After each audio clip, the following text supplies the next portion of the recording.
how depressed everyone actually is. How profoundly unsatisfied 99% of people are with the lives they live and the realities they face every single day from the very moment they open their eyes in the morning. You get on the train, the bus, the tube, everyone's moody, everyone's a zombie, bro. No one wants to be there. People are unhealthy, tired, 6 feet eye bags, skin diseases, unhygienic. You drive on the road, it's packed with people who are so worked up and frustrated with their own individual thoughts, so they project it onto other drivers with spiteful and anger motivated maneuvers. You go to school, everyone's dead. At your workplace, everyone hates it. The teachers of the schools do their best, but most of the time hate it all. So, sorry, I can go on and on, but you get the point. You're so surrounded by that, it actually makes you ask yourself, how many people wake up happy? How many people on the bus, the tube, driving in their cars, in schools, are actually happy? Or have energy, or are looking forward to anything in their day, anything that isn't the end of the day. And actually the funniest thing of all is that if you say something to someone or do something kind of happy or kind or something positive, some kind of action that exudes any kind of outgoing energy, it's almost like surprising. Like it catches you off guard. Oh my God, someone here's awake. I thought we were all zombies. It's crazy and terribly sad. And yes, of course, we should all be practicing gratitude and be grateful for majority of us having a roof over our heads, healthy bodies, 4 limbs. It's a blessing even in itself to be able to go to work. However, that does not mean that you're not allowed to look in the mirror and say that you don't want this reality anymore, that you want it to change. And today marks the day that you're going to take personal responsibility of your life and make a conscious effort to change things. Now, in this video, I'm going to be giving you guys 4 things that you would be doing that would change your whole life if you weren't depressed with your reality, and how your environments and surroundings are intentionally depressing you to keep you slaving away. And I'm also going to be giving you solutions and ways that you can become more self-aware to change your reality and turn your life around. Now, this video is going to be a bit of a longer one, but I'd recommend every single one of you watches to the end to see all 4, because they all apply to everyone, no matter your age or life standings. Number 1, I would say most obvious of them all. You would have better relationships with the loved ones around you. You'd live more harmoniously with everyone in your life. Your relationship with your partner would be of higher quality. Your marriage would blossom. You'd feel that spark that you've been trying to reignite for years. Your business partners would prosper in your presence. You'd have a more durable social battery, and you'd enjoy socializing with higher value friends more. It's very simple. The happier people are, the kinder they tend to be, which tells you a lot about rude people.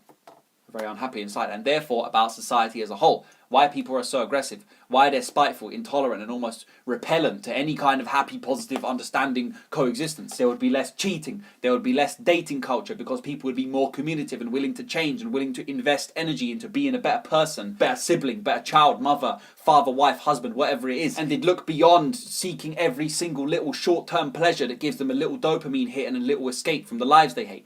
This goes far deeper than just what it seems on a surface level. I think it's fair to observe how much the nuclear family and how our personal relationships and the importance of them are actually plummeting in terms of priority in modern society. So since these facts are clear, yet there's nothing being done to relieve the pressure, it begs the question, are we being deliberately set up to be surrounded by depression-exuding environments in order to deter us and cause us to forget what we as humans hold dearest to our hearts and need in order to survive above all else? Our family and loved ones. Perhaps it's all in place to disturb the continuation of the nuclear family by making it feel like more of a burden rather than a beautiful thing that needs nurturing and energy and attention more than our job or career. But how can it seem like this to the average individual when the average individual is too busy worrying about not being homeless next week if they don't work, so they have to slave away in order to pay the bills, waste away all their energy doing that, and in doing so they come home with nothing left in the tank, irritable, end up arguing with their partner, their parents or their children, and because of number 1, the lack of energy, and number 2, the lack of truthful source like videos like this one, you become blinded by the aggro at home, and you end up antagonizing your family and thinking that they're the enemies, which to someone who hasn't been taught anything about self-control, family morals or self-awareness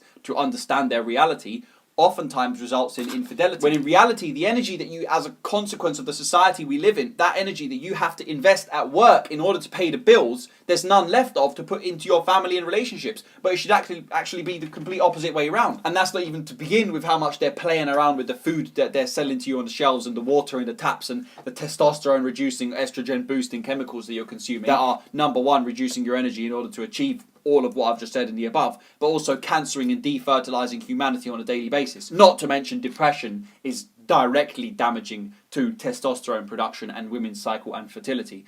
Just something to bear in mind for now.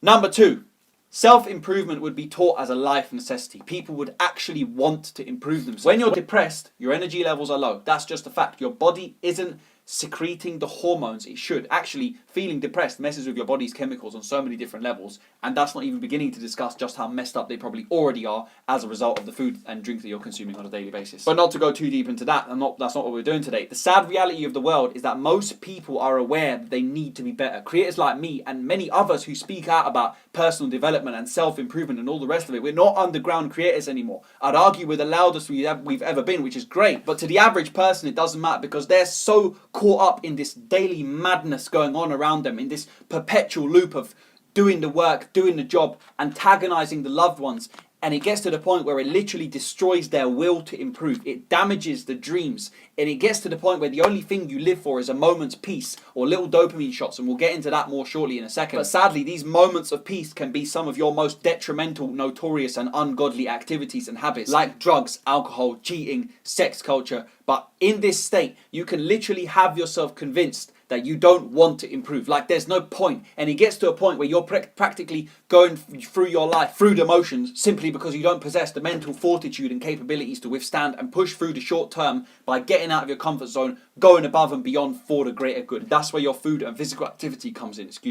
If you're eating right and working out, you regain that willpower and energy, I'll say that. Number 3, earning money would be treated as something more positive and easier to attain. The current world we live in convinces us that wanting money is greedy, ungodly, and something to be looked down upon if you go out of your way to make sacrifices and work in order to earn more money. When in reality it happens to be one of the things that, if you possess enough of, gives you access to higher quality nutrition, lifestyle, and enables you to invest more of your time into things that truly matter to you as a human, like families, relationships, and our own personal, mental, and physical development. When you wake up, you start realizing that phrases like money doesn't bring happiness were artificially ingrained into your way of thinking to antagonize money from you and create the connotations for it that you have in your brain, and you're poor and depressed because of it. I don't see any of the rich giving their money away. Now, yes, the majority of people you associate in your mind of this world as the rich are under no circumstances people of inspiration, and the things they've done with their money, and actually even the means by which they've earned their money, are probably more often than not demonic and satanic.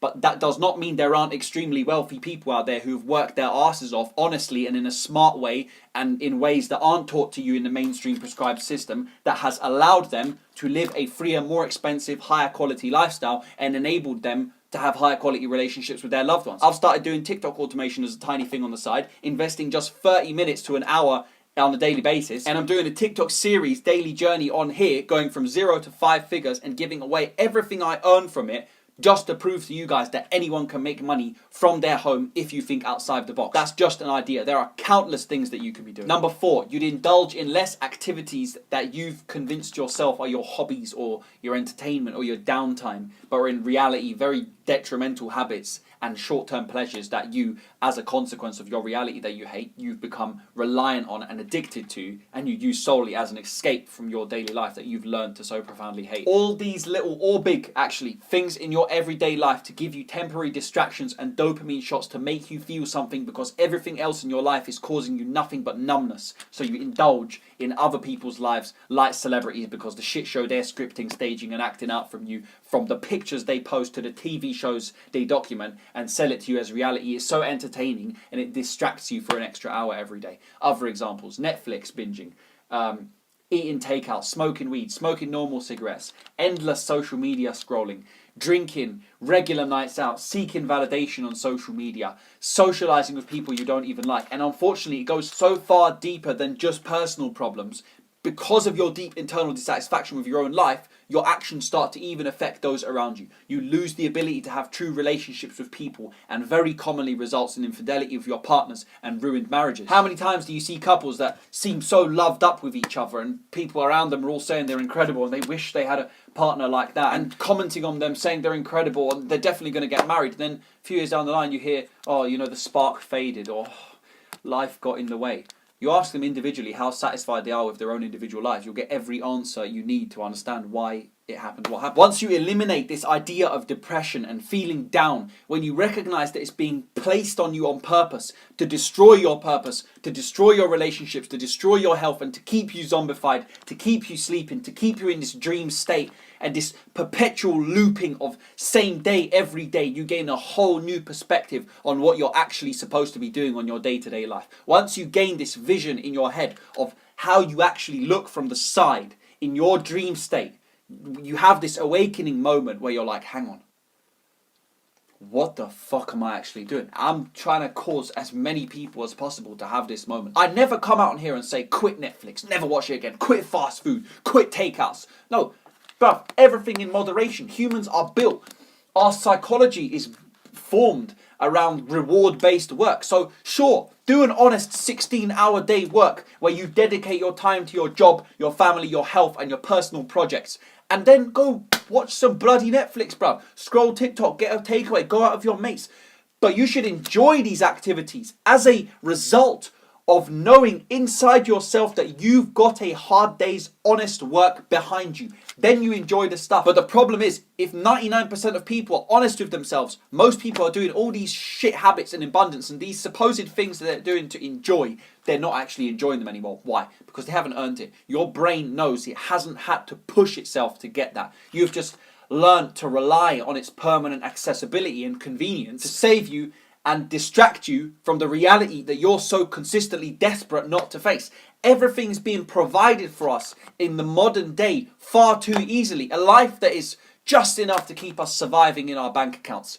Just enough to keep our stomachs full. Just enough so we're occupied on entertainment when we're not working. All to distract us from actually taking responsibility and leveling up. And this is why I speak about how damaging UBIs are going to be and 15-minute cities. Humans will be purposeless. Depression will be in abundance. Truly happy people will be a rare occasion. And you'll look at me like an idiot and say, oh, don't be ridiculous. 15-minute cities are going to save me from having to trek to work 2 hours every day. So they sell that to you, and that seems like a great selling point. It seems logical and positive and it makes sense, but you don't ever ask yourself, why are you having to travel that far to work for that job that you probably don't like for that amount of hours, for that amount of pay that is almost definitely not enough? You don't ask those questions. Everything is intertwined. They're creating this shit show of modern day slavery in people's lives and then creating inside systems, inside that shit show to make it more convenient for you inside the system so you forget about the root of the problem and then you get won over with some sort of campaign they promote, tricking you into thinking that they're on your side. It's like a robber breaking into your house, crashing down all the stairs and saying, don't worry, I'm here to help you, here's a ladder. Think. Alright, all these corporations that I call misfortune feeding leeches, they would all fall apart if everyone took to themselves. Celebrity culture and mainstream media would no longer have a place in society, and they would no longer be able to shove their satanic music and other forms of propaganda down your throat and indoctrinate and sexualize the youth. Food corporations that are sister companies of the pharmaceutical industries that benefit from your illness, intentionally poisoning you, so that they can sell you medication, would simply go bust. Entertainment industries that promote demonic, degenerate sex cult promoting bullshit would perish. The celebrities who rely on you watching and engaging with their shit, following them, worshipping them, and then copying them because the majorities think it's trendy to follow. So because everyone else is doing it, you have to follow. Otherwise, you're insecure and you feel like a black sheep, and everything else in your life has made you so weak, so you aren't comfortable and you're not able to stand alone and say, no, I'm not going to wear makeup exactly like everyone else and wear the exact same dusty drip and be a weirdo if I don't have my tits half out at this party, and do the same dusty poses as she does in her selfies and have a 15 body count by the time I'm 18 like he says I can. If everyone took individual responsibility of their lives and found external purpose, something that gets you gassed to wake up in the morning, something that turns your head and opens your eyes away from all the bullshit, it would all just fade. It would disappear, bruv. There'd be no cancelling, there'd be no headlines in the media, no controversy, nothing. People would just be too busy looking over there, dealing with their own shit, and all that rubbish would disappear. You'd veer from consumption and you'd turn to creativity. People say this all the time, oh, you need to stop consuming, you need to be more creative, you need to create more. That doesn't work. You can't take a terminal consumer and just tell them to create more, bleat in their faces as much as you can. Trust me, your life will change for the better if you consume less and create more. They're not going to change. They need a reason to. They need understanding of why they live the way they do and a clear set out path of how it needs to change. When you understand that this world functions and relies on a depressed society, one whose mental health is so exhausted from all the bullshit that's being shoved in our faces and deteriorated from past experiences, as well as never-ending cycles of stress as a result of the society and lifestyle that they forced on us, you gain a new perspective of every individual you walk past. Now, the good thing for us is that no matter what's in the pipeline for us as individuals and as a species, our lives are always in our control. It's down to you. As hard as this prospect may seem, it really is completely in your hands to change your reality, to take your life by the bollocks and mark today as the day you're doing things different. To say to yourself, I'm done repeating the same day over and over again, hoping for a different outcome and exploiting convenient yet misfortune feeding industries to distract myself from the permanently present, ominously elusive cloud in the back of my mind telling me that if I do not, I will forever continue to manifest the same repetitive, depressing reality that forces me to slave away and repel abundance of the things I most deeply desire. Yeah, that was cold. That was a cold take. I'm a happy guy.